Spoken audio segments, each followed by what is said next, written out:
Okay, y'all, here we go. We're going to talk about how people really feel about you, right? And it's a very simple method in finding out how someone really feels about you, right? Just wait until you have a disagreement, um, or tell them no, right? That's when it'll really come out. So if you're ever confused about how someone thinks about you, if they've been talking about you, do they actually really care about you the way they say they do? Um, if given the opportunity, right?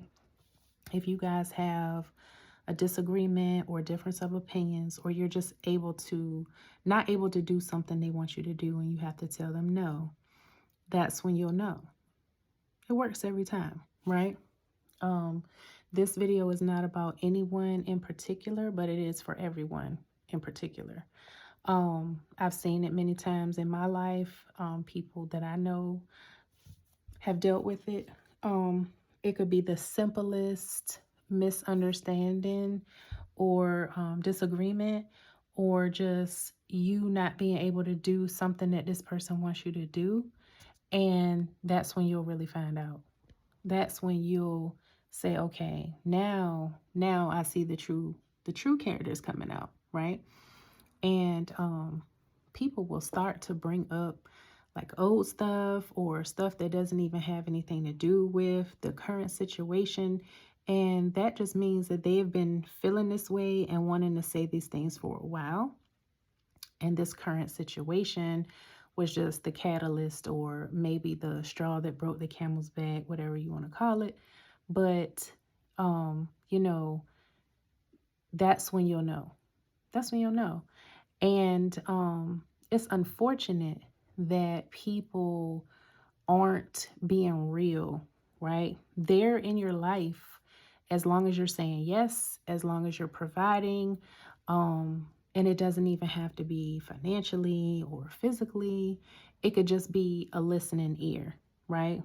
You're available every time they call or text. You're there for them. You've been there. You always answer the phone, or you get back with them, or you listen, or you give advice. And then as soon as you're not available for their need or demand or want, that's when they will start to show you exactly what you mean to them.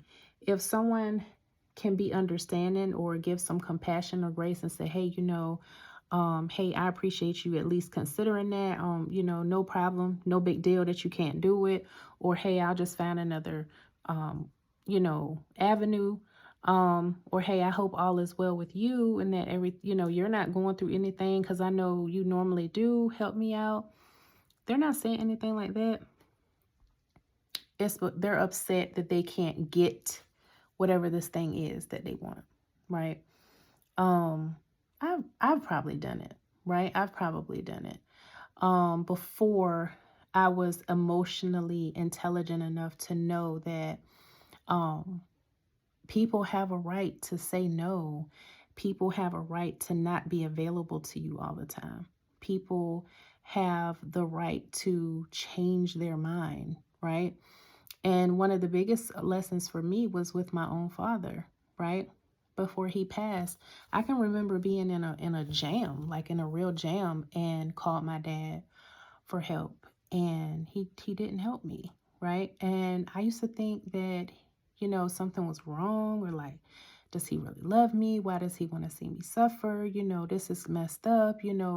How can a father, not help their own child? I went through all of these range of emotions before I had to learn that I'm grown and he was not obligated to do anything for me, right?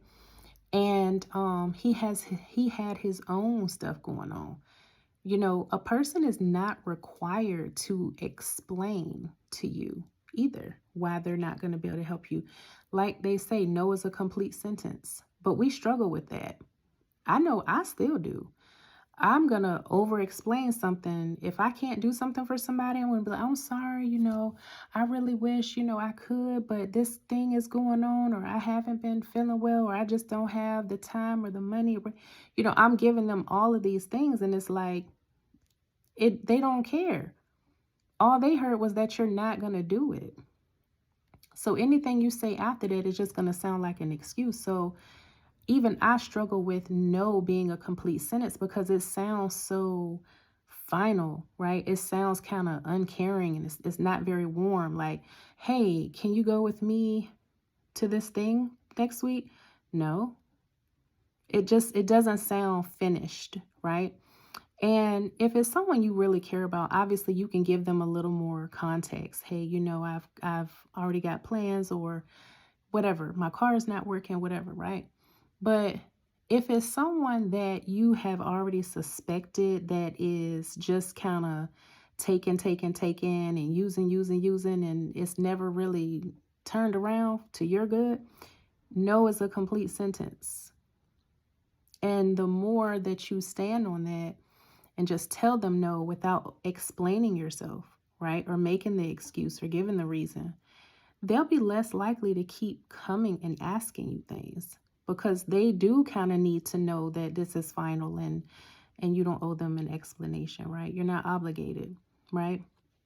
But you handle that how you want to handle it. But for those people that once you tell them no or that you are not going to be able to do this thing or whatever the case may be, and they start going left sideways and it's like, well, you know what, you always be, you know what, I ain't wanted that anyway. They already felt like that. It wasn't this event that made them just all of a sudden just feel some type of way about you. They've been feeling this way about you for a while.